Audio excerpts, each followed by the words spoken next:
Wind has knocked out power to thousands of people in southern Kentucky. Crews from South Kentucky RECC and Kentucky Utilities are trying to restore power. WKYT's Phil Pendleton reports from Somerset. The problems here in Pulaski County began when the wind and then the wind gusts began to pick up. Tree limbs were knocked down by the wind. Several thousand lost power in Pulaski County alone.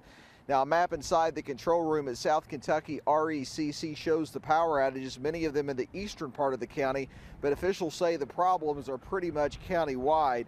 At one time, there were 10,000 customers. South Kentucky RECC had lost power alone, and there were also power outages with Kentucky Utilities. More than 100 customers there lost electricity. That number dropped to about 5,000 just before noon today. But the concern is the situation could get worse before it gets better as the wind continues to blow.